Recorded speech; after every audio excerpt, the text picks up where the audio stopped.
Hello, kitty. Be careful when you go on YouTube or other social networks. The algorithm is designed to show you more things you had interest in last time. So if you play that out over 10 years, it's going to drive you further and further into whatever ideology or belief you already have, and further away from nuance, common sense, and parity. That means there's no reality as it gets more specific to you. That means we are drifting into further no shared realities. Be careful. Deftones, Archspire's independent campaign update, and one album you missed from 2025. Death Metal Pug is next.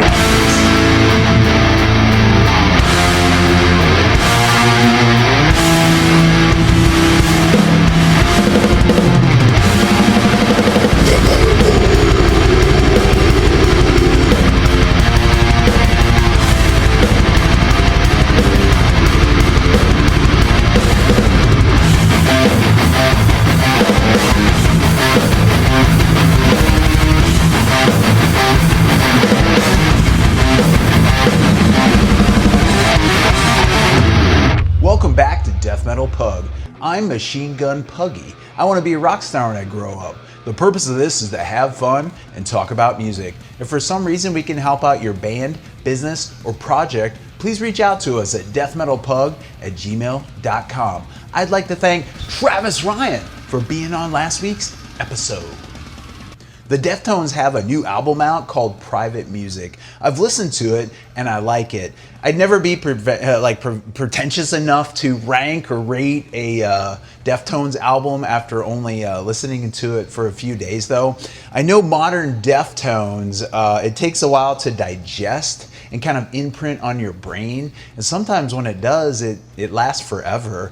I've been lucky enough to experience the Deftones, every album from this band in my lifetime. And I don't mean like, hey, I was like 13 when Cannibal Corpse released its first album kind of lifetime. When Adrenaline came out in 1995, I had just graduated high school. Love this album right out the gate. Raging new metal. Tied to Korn for a long time. Toured with Korn a lot and the other like 90s metal bands at the time. The song Bored is just such a unique way to start out the album with that riffing, right? That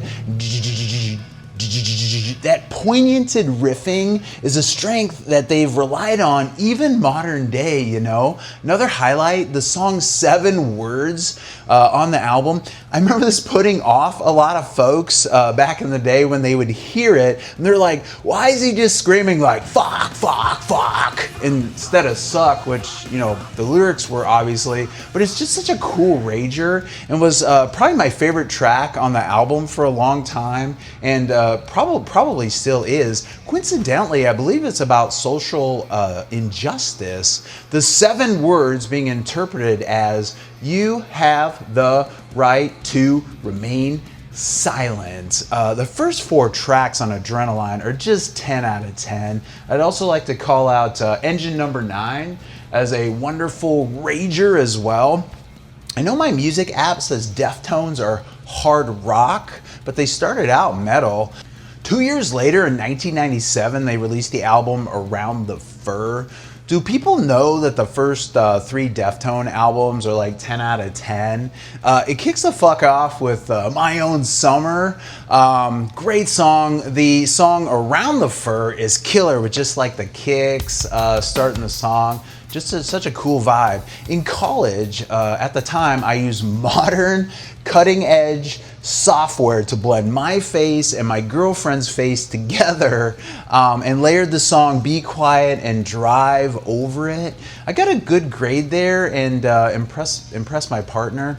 Now I know now this is a 10-second AI function, assholes, but in 1997 this was considered cutting edge. Yes, I'm old. Overall, Around the Fur is a vicious album with smoothness, and it was similar to Adrenaline, but the production was like punched up, right? Just the instruments sounded cleaner, sharper, better, like that kind of thing. I would say in my lifetime, I've probably seen Deftones 5 or 8 times, somewhere in there, but all prior to like the year 2000, I would say. I documented in the Ozzy episode about like the Ozfest appearances and seeing the Deftones open for Ozzy solo in 1996, and they were always tethered together, like I said, with Korn a lot for a lot of their shows, like the Family Values tours and like those kind of things. And I believe they opened for Pantera too. Now in 1997, if y'all could, remember this era where everything was black and white and we drove around on horse and buggies, I had to sneak a camera in, and it would be like probably like a disposable camera, quite frankly, to get like these photos, these terrible photos. It's hard to take a picture at a concert, right? You gotta do little tricks on your phone to even execute it now. I believe this was about 1996. I feel like they were opening for like, I think this is Chino. I hope we can see that. I think this was Chino, and you could like, I think they opened for I think this was with Pantera.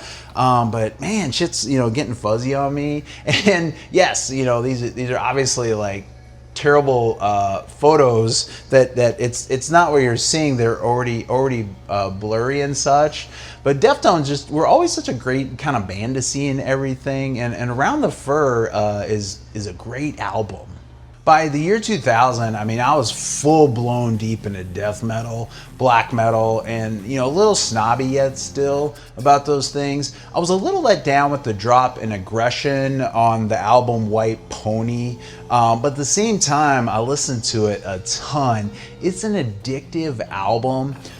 Favorites include Federicia. By the way, Federicia means witch, sorceress, Enchantress. Enough said about that, I guess. I like the song Digital Bath. Elite's big riff hits at the right moment on the album. RX Queen is cool. Streetcar. It's not that I care. Knife Party. I think I'm just listing off every single song now. Change in the House of Flies deserves all the credit it gets. I noticed my digital album doesn't brag about Maynard being on the song Passenger. Every song fits on this album like a perfect puzzle piece, except the opener on the digital album, Back to School. I understand this was added as a label mandate later in order to make like a rap rock style track on it. So I did dig out my old version. I don't like to do this because it's like kind of a pain in the ass. Here's Chino with his head cut off. I hope you see that. So this is just, I'm sure I got this in the year 2000. It's kind of a shininess you don't really see, right? Almost like a chrome silver on that. This was the back of the CD, and as you can see, like it doesn't actually have that Back to School Mini Maggot song on it, if you will. So start your digital album on track 2 for the best experience. If somebody asked me like what my favorite Deftones album is, I'd probably say Around the Fur. But in just being like objective, it's perhaps going back over the course of the last 30 years, or I guess it would be like 25 because this came out in the year 2000. I'd say my most listened to album from the Deftones might actually be White Pony. 2003's self-titled album was a bit of a letdown, even at the time for me. The opening song, Pentagram, is fun lyrically, and the crowd goes wow, but the song is a high watermark on the album, quite frankly. When you consider this album as kind of like a less better written version of the stuff you've already heard from the Deftones, it just kind of falls flat. And I think the year 2003 is of note. Kill Switch's Alive or Just Breathing was already out, and I think As the Palaces Burn came out about the same time. So like metal was just kind of like shifting, right? This album just feels like flat. I was like, well, Korn is bad now and just doing like gimmicky shit. So I kind of just checked out or just had less of a connection with the Deftones for a bit until the Owl album, but more on that later. When I was notified we were gonna do Deftones for this was the only album that I went back to double check. Just to make sure my memory was accurate, I guess. I do like the Minerva song now because, I'm getting to be like, old and soft. Back in 2006, the Saturday Night Wrist album, I probably didn't give it that good of a chance, quite frankly, because it didn't connect to me immediately.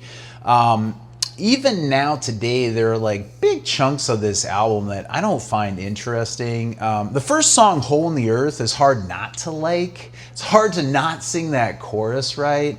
I know people love that build up in the song Cherry Waves, but just some sections, like the mid section of this album, just take me out. I don't like the other voice on the song Main. Turns out it's Surge from System of a Down. The Nintendo-inspired instrumental track, I never got that either. Up, up, down, down, left, right, A, B, select, start. Yeah, we had the original Nintendo. I know we were poor, but for some reason we had the original Nintendo. Without that cheat code, there's no way I could play Contra. The song Rats does pick the energy back up, but Pink Cell Phone sucks. I suppose they're taking some risks. A bit inconsistent and varied. I can see why it's Kim Dracula's favorite album. I heard that album a few years back. I like that first song, Confession, but I don't think I finished that album. It's just for TikTok kids. It's like an hour-long album just stuffed with garbage. I don't think I like much after the Ratatouille song. The Deftones experienced a bit of strife leading up to their album Diamond Eyes. Their bassist died in a motorcycle crash. Eerie the coincidence of that timing. Rest in peace, Brent Hines, who passed away last week.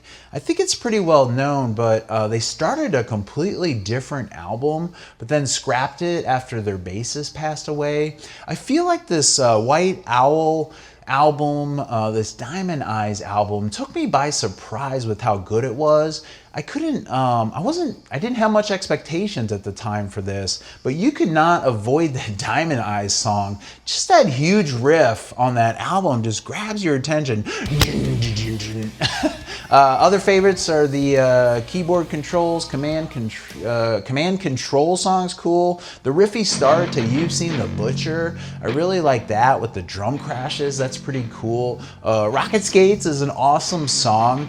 I find the album broken up nicely, and I would say the album launched a new long-term era for the band. Why don't the Deftones ever get lost in the woods? Because Diamond Eyes Owl always says, "Who's around the fur?" Why don't the Deftones ever get lost in the woods? Because the Diamond Eyes Owl says, "Who's around the fur?" Who loves the Deftones? Give a hoot, don't rocket skate on the highway. Listening to 2012's Kai no Yakin album is like taking a bath in metal music. It's warm, it feels good and familiar, and it's fun. The Deftones album Kai no Yakin translates to Chino's whisper screaming is actually a love language. Deftones album Kai no Puggin translates to headbanging and crying at the same time. Kai no Yikin is Japanese for don't need to Google it, just vibe. The Deftones album Kai no Yakan translates to that thing where you buy candles but end up breaking furniture instead. Today, modern day, Koi no Yakan is the album from the Deftones I reach to the most. The problem is, if I start this album, I will listen to it for 3 days straight. It is addictive. I'm gonna glaze Premonition of Love hard. So if you hate this album, skip ahead to the part in the video where we interview John Davis. Chino's voice just blends so perfect on this thing. Loud guitars, drums with a pop to them still, but it all is just cohesive and just blends so nicely. This album is like being wrapped in a big fuzzy post-metal blanket. I look tired. It's probably because I am tired. Every song blends into the other perfectly. Every song is good on its own and good as a whole album, even the back half. The first 5 songs on this album are 11 out of 10.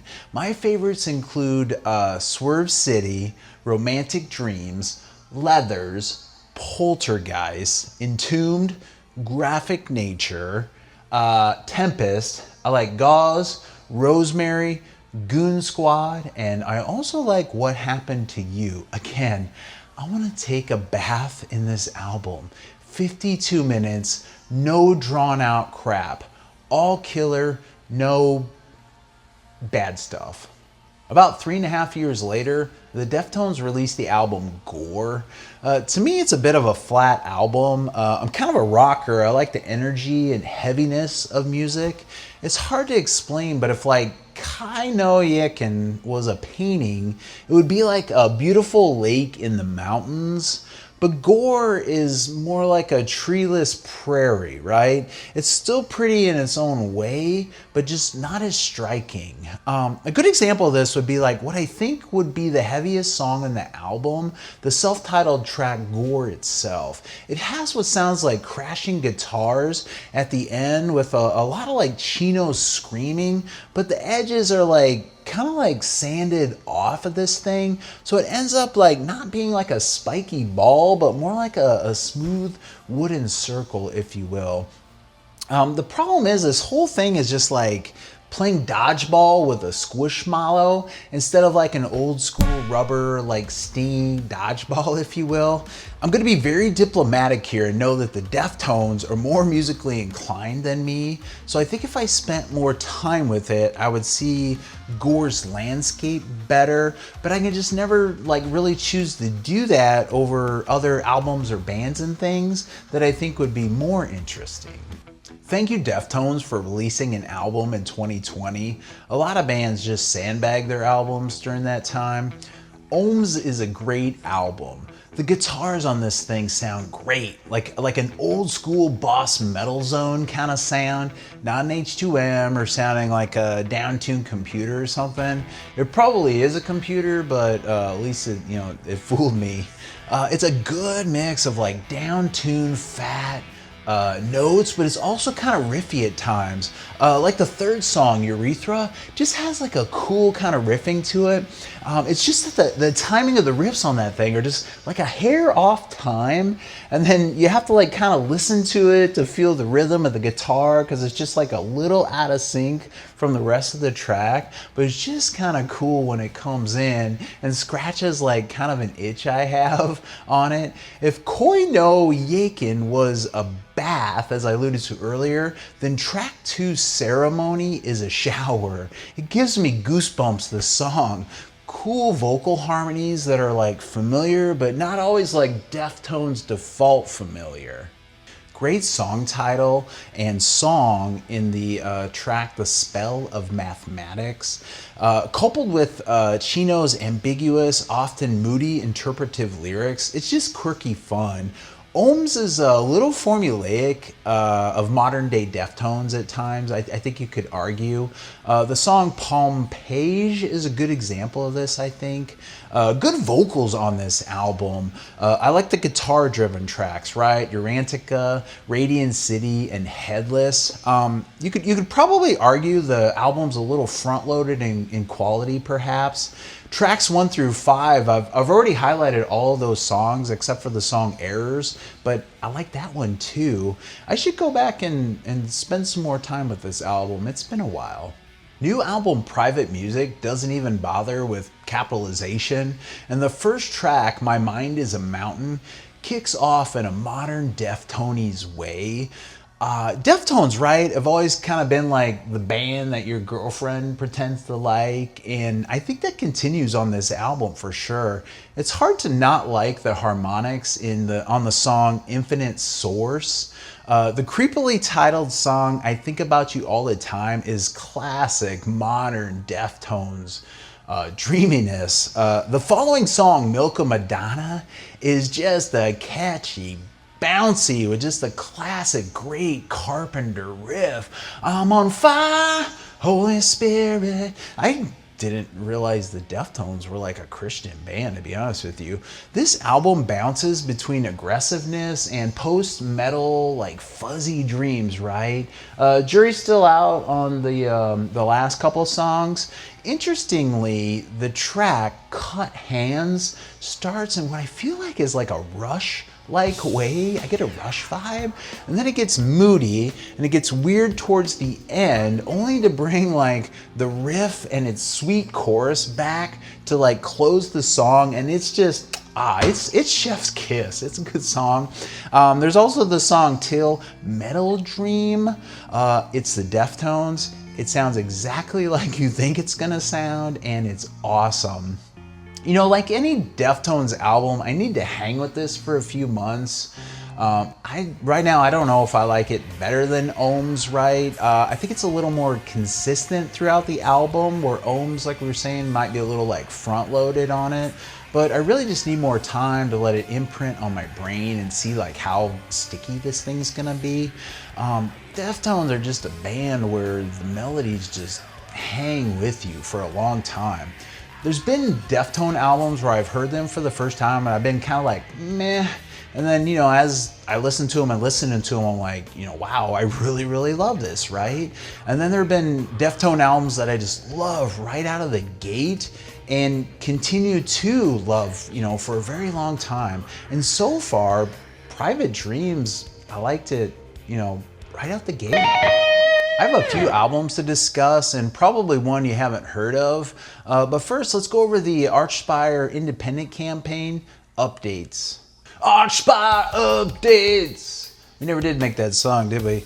A little bit of updated information on the Archspire independent campaign. So if you recall, Archspire is collecting money to release independently their own album so that they can have the music and everything.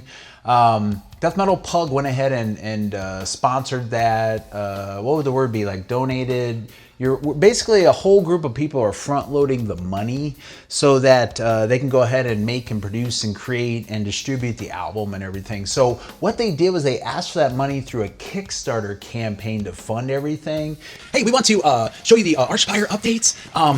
We had bought into the Archspire independent label campaign, so we got in on the package for the merch and everything for that. Death Metal Pug went ahead and bought in on the largest package that was not equipment. Also, we'll add the email that we received on the screen just to prove like we actually did it. I'll try to keep you up to date on the process. Everything on this album is written and recorded, except the drums. You know, the whole thing is expected delivery is spring of 2026. We contributed, so we bought into a tier 9 package, the new album Liminal Cypher. On June 16th, the drums were completed. I got a notice on June 28th as well. They are charging my credit card. So the album appears to be done. The drums are added on. They were looking for that drummer, right? They've reached their funding, and then they're starting to talk about like, you know, basically my credit card was charged for it, and then what they're gonna do is they're gonna put all that towards like the distribution of their new album. So it's interesting to kind of follow this along. I hope you're enjoying it. And now they've come through and basically said, hey, we need a response. They're getting to the point to where they want to go ahead and have you make an entry on the stuff that you bought into. So Death Metal Pug bought into or sponsored the new record by being part of like one of the tiers of the campaign. So we had a lot of questions, right? And they sent an email through the Kickstarter and said, okay, now it's time to choose, right?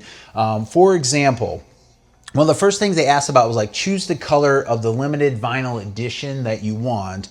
We'll put them up on the screen, of course, that kind of thing. So they went with like a red one, what they call Aqua Ghost, which is like a blue kind of aqua color, obviously. There was like a gold one and a what's referred to as a green apple one. So it looks like kind of like a half green, half silvery kind of thing. I honestly don't remember which one I picked. And then there was what size and what style of t-shirt you want, right? So Death Metal Pug went ahead and picked the size of t-shirt and then the different t-shirt and stuff like that. And then part of the whole thing, you get, I believe, the CD. We'll pop this stuff up. I can't remember if it's a tape, a flag, something like that. So it was time to pick the materials, right? They've recorded the album. They're gonna go ahead and basically like, you know, print it to stuff, start for distribution and those kind of things. So it's cool to see this kind of following through, and we're making our selections. And again, this album is expected to come out in spring of next year, 2026. And man, we look forward to it. This has been kind of interesting. couple other things and albums and stuff that came out as part of our community I wanted to go over. Panopticon released 2 albums.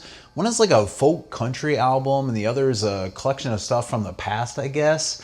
I'm thinking they were like a little too scared to just release the country album, is probably what happened. You know, it's the latest, you know, the last like Panopticon albums, right? You know, they're always in like the best albums of the year kind of thing. And for me, you know, I never really go back to them, right? It's like, man, this is really enjoyable. This is good. But I never like go back and listen to it over other stuff. Does that make sense? You know, it's like that last album, that White Album. It was like 4 hours long, and after a while, it's hard to appreciate like the 45-minute build-up to a track. You know, I feel like I listened to it quite a bit at the end of 2023, but really not ever after that. It could just be my busy lifestyle, but I just never really listened to it again. Right? Maybe I'm wrong, and I need more spins on their stuff. And don't get me wrong, like I still really do like Kentucky, and if I go to Panopticon, that's the one I'm gonna pick up, right? So I think after going over a bunch of Deftones albums and songs, it'd be a little like hypocritical to be like, this thing's not heavy enough. You released a country album, but like, you know, like, what the fuck? Are you country now? Like, what are we doing here? I'm just, you know, like, you're taking me out, dude. The band BAEST released a new album called Colossal. That's BAEST. I hear so much about this band, and I've never been able to vibe with them. Like, what am I missing? Like, please let me know. I tried 4 or 5 separate times to get into that 2021 like Necro Sapiens album, but I could just like never get through it. Folks like this band. They end up on year-end lists. People praise them all the time, and I'm kind of like trying to feel out like, what am I missing? Can you let me know why? This new album, I'm having that similar experience. It's supposed to be a mix of like heavy metal and like a traditional heavy metal band kind of way and death metal. But I find it a tad dull. I'm sorry. By track 4, I'm just like a little bored with this thing. I might not be smart enough to decipher what's going on here or what we've got, but I think I am. And I'm just kind of guessing like maybe we're keeping tabs on them for potential, and at some point they're gonna just like bust out with like a really good album. So we'll see. But if you want to check out this BAEST album, some people are digging it, but man, I cannot vibe with this band. But I do have something for you. Check out the new album from the band Dèlirant, Delirant. Their 2025 album Thought Eater, that's one word, Thought Eater, was released in February this year, and a buddy of mine recently recommended them to me last week. There's not a lot out there about them on Bandcamp other than that they are from Spain, I kind of gather. This is for folks into like Imperial Triumphant, Portal, Suffering Hour, just some crazy shit on here. 7 songs, 48 minutes, and it all must be similar themed because each song is simply called Thought Eater 1, Thought Eater 2, Thought Eater 3, Thought Eater 4.